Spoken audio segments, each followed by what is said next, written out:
The romance genre is littered with hits and misses. Some become generational names, and others are remarkably terrible. The draw to many romances is the main couple and how they work. Love is War with his incredibly entertaining game of cat and mouse with Shinomi and Shirogane that culminates in incredible emotional payoff. Horimiya with this incredibly grounded and fast-paced romance with Hori and Miyamura that excels just based on their incredible chemistry. Bunny Girl Senpai's wild plot that's grounded by the incredible interactions and romance with Sakuta and Mai. The list goes on, but there's one romance that takes an incredibly unique route in their story, and that is Oregairu, or Snafu, or My Teen Romantic Comedy is Wrong as Expected. Wait, why the fuck does this story have so many names? This story, as one of its many names suggests, is a romance, and this story is also pretty popular in its genre. However, a large complaint that it receives as well, it has no romance. And you might be thinking, wait what? How does a romance show have no romance? Is it just shit? Are they just blindly hating? I, of course, love the show, but I kinda agree with the complaint. There is no romance really. Not much like Love is War, Horimiya, or Bunny Girl Senpai. The show spans 3 seasons, and it does not spare too much time for those romantic moments that you expect from a romance. However, I do think it absolutely does have romance. It just takes it in a remarkable way. Firstly, let's describe how romances build out their couples. And I'm gonna use an analogy with cooking meats, because that's how I like to think of romances. See, romances have to be cooked up much like, say, a piece of steak. Most people like their steaks medium rare, which is a temperature that still remains incredibly juicy, but also loses most of the raw meat feel when you eat something more rare. Similarly, romance is going to reach the point where it seems like there's enough build-up while not dragging on for so long. Now there's tons of ways to cook meat. There's just classic pan searing, the simplest method, but it can be difficult to maintain necessary heat in a pan. There's reverse searing, where you cook it in the oven first for your desired temperature, then blast it in a pan to get that crust. A higher level up from that is sous vide, a method where you place the meat in a vacuum sealed bag and put it in a controlled low temperature water bath that will cook to the desired temperature exactly. Then you sear it off. There's other ways to cook meat like smoking, grilling, frying, and so on. So why am I rambling about cooking so much? Well, first, I watch too much Gordon Ramsay. Oh, fuck off you fat useless sack of fucking Yankee danky doodle shite. And second, we can relate these cooking methods with romances. Love is War was like sous vide, slowly cooking to the set desired temperature with their game of cat and mouse, and then searing it off in the confession movie arc. Horimiya is like a grilled steak, high heat and fast with how quick they got together. Very likable, and the meat flavor with the slight char shines through just like how their chemistry and romance shine through. Bunny Girl Senpai, well, Bunny Girl Senpai is like if you throw a pan into a wormhole and have a mirror universe Dr. House cook it and then throw it back. Well, that's the plot. The romance is a simple pan-seared steak with that crazy plot as the sauce over top. For the classic slow burn trope, it's kinda like sous vide and reverse sear, but more so like smoked barbecue. It takes longer and takes way more care to work, like the little moments sprinkled in throughout until the romance really starts to take shape. Smoked brisket is incredibly juicy after hours and hours of cooking. That's how well executed slow burn should feel, like Yona at the Dawn and Apothecary Diaries. Anyway, how does this relate to Oregairu? It's because Oregairu takes another approach to cooking. They put their meat in a marinade. Now marinades are a good thing. They can give another flavor that can make it even better. However, marinades are usually given to less flavorful meats like chicken or cheaper cuts of steak like flank. This is because marinades can overpower the meaty flavor that you probably came for. In Oregairu's case, their romance is a nice cut of steak, with a marinade of their plot focused on internal conflicts within characters and the difficulties of forming connections. And to many, the marinade may have overpowered the flavor of that romance that they came for. But in my opinion, the marinade only made it better. So with our cooking lesson aside, let's, actually talk about the show. And this show is entirely driven and dependent on their characters. Their characters are the plot, and thus are that marinade for this romance. Let's start with my favorite character, Hikigaya Hachiman. Fun fact, originally I was going to name my channel 8-Man after him because that's what the community calls him, but I opted not to. I was also thinking of naming it Belager after Shin. Anyway, our friend Hachiman here is actually incredibly popular. He is heralded as one of the best written main characters, not just in romance, but like in fiction in general, which I kinda agree with. Many also relate to him and see him as a symbolism of their own struggles and feel vindicated as such. And I also agree with that, but not in the same way other people do. Because Hachiman doesn't just embody that depressed teenager with no friends. He also, and more importantly, embodies a journey out of that cage. Take it from me. I too was a lonely loser with no friends, much like Hachiman was. And while I haven't completed Hachiman's journey, I've made strides out of that same cage he did. That's why I personally feel represented with him. Not just because of that speech about nice girls that got all the TikTok comments going. That speech was great, but the purpose behind that speech was to really show the point Hachiman was at. How clouded his thinking had become due to how his life had panned out. The show's message throughout is that this is not the right way of thinking. And I think that idea wasn't received as much as it should. Hachiman unfortunately suffers from that dude from Classroom of the Elite syndrome. The trope of the more brooding and nonchalant character being like a strategic genius. I have nothing really against the trope itself. The trope is often a breeding ground for the fans that obsess over the wrong aspects of the character. As an example, I'm going to use Lelouch, because if you couldn't tell by me saying that dude from Classroom of the Elite, I have not watched Classroom of the Elite. Plus, Lelouch came first anyway. People love Lelouch, and I do too, but they obsess over his tactical mind and him using humans like chess pieces. And I get it. It can be cool to see someone completely outmaneuver something like that, especially in a show like Code Geass. But really, what makes Lelouch so special is his unwavering commitment and his flaws. How he represents so many messages of that story. Those aspects far outweigh him being a cool manipulative boss man. Hachiman is the same story. People rave over his calculating personality, when what makes him so special is a journey he went on over the course of the story and how that represents so many messages from the story. The main thing that we see over and over with him is how he takes the easy way out. He constantly sacrifices his own status to solve situations because he believes it's better off that way. And he's just used to being alone and is just fine with it. Those around him repeatedly tell him that this is the wrong way to go about things and that he has to stop. But he has convinced himself over the course of his life that this is just how things are. Some people are popular and have friends. Some people are just not. And that he just happens to fall under the latter. Therefore, there's nothing he can do. He's convinced himself he's just not meant for the life of someone with friends. However, throughout the course of the story, he slowly learns that he really wasn't right. That he doesn't want this to be his life. He doesn't want to be alone because, well, who does want to be alone? And what really made him change his way of thinking was hearing the people around him beg him to stop. Those who he thought were against him expressed envy to a certain extent, but also pity for him. It hurt everyone around him to see him repeatedly sacrifice himself over and over again. But he had closed his eyes to that for so long. But now he had two very special people that especially told him he was wrong.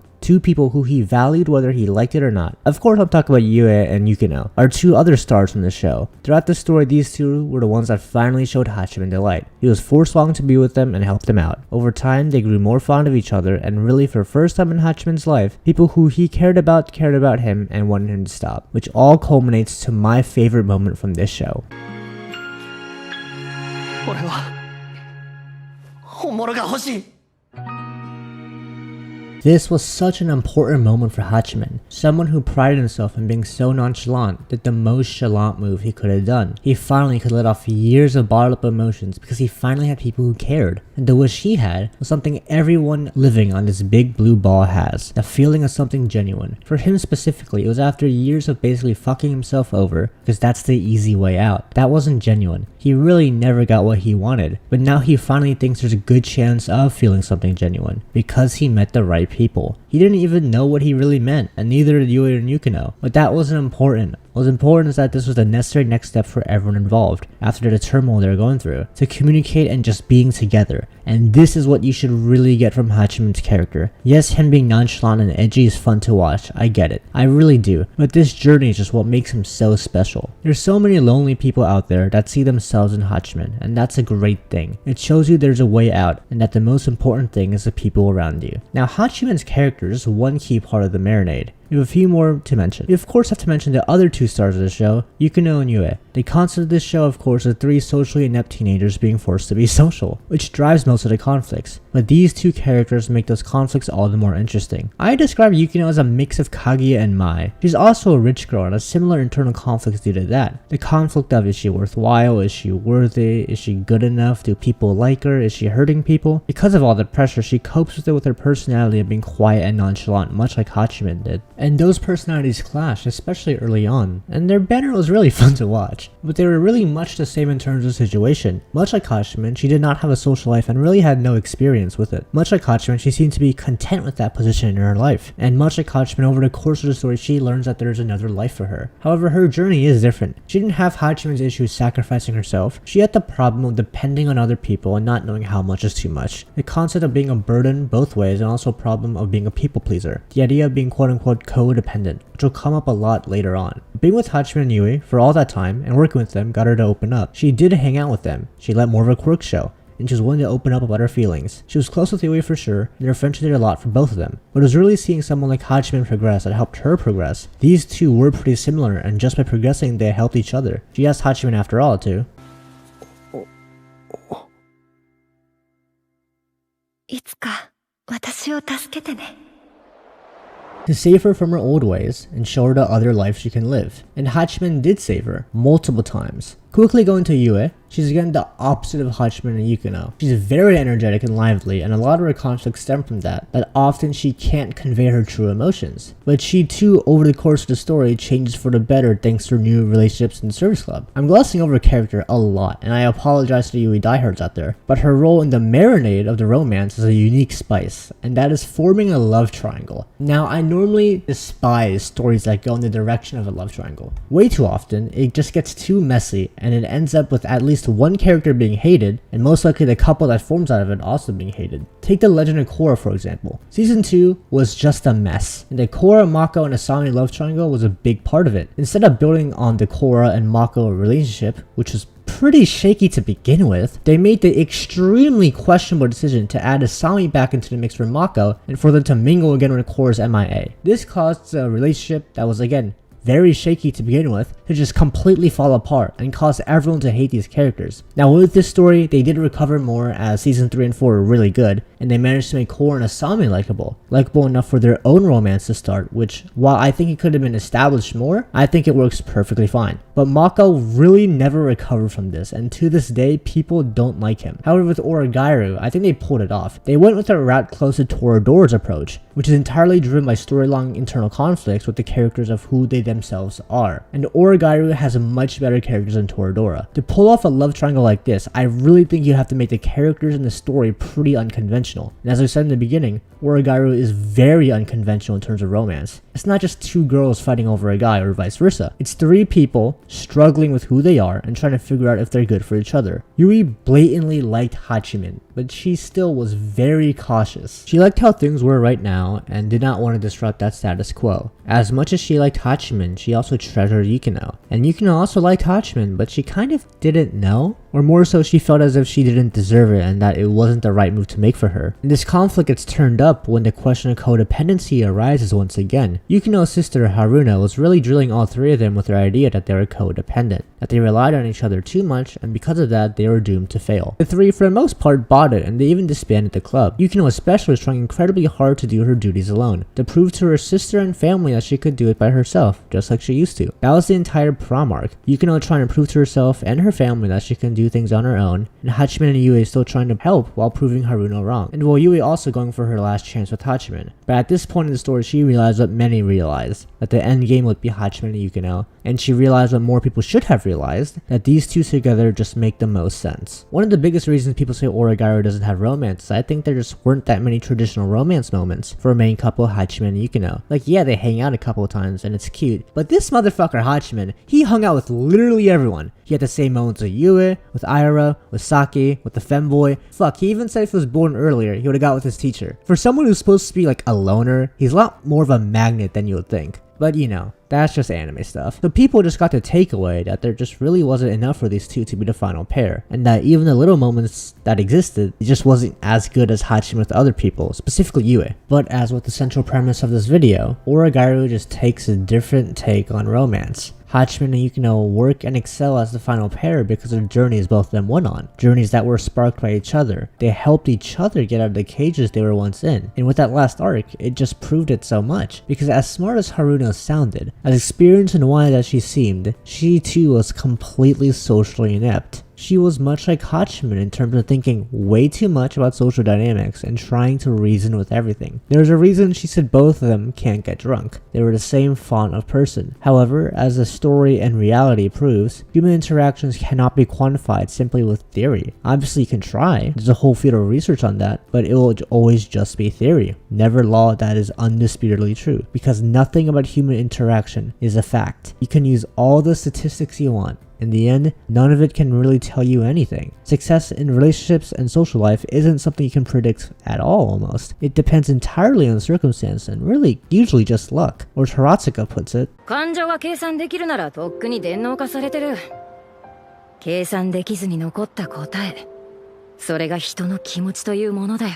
Haratsuka was the voice of reason throughout the show and especially during this arc, making sure Hachiman knew that he and the others did not have a codependent relationship. Haruno didn't learn that throughout her life because of her own shaky journey. She herself needed her own service club, but her life didn't go in that direction. Hachiman's did and so did Yukino's. So when they do get together in their awkward and weird confession scene on that bridge, it feels natural and earned. You feel so happy for them and feel like you rooted for them the entire time. Because the entire story was these two figuring out who they are themselves and how they think about the world and people with each other. They made each other see the side of the world they never thought they'd see. So despite the lack of traditional romance moments, their journeys to me more than make up for it. And after this, we do get to see a traditional romance moment that was super cute. Seeing two very awkward people go on a date and loosen up more and more as it goes is as heartwarming as it gets. And of course, because I hear Yukino say,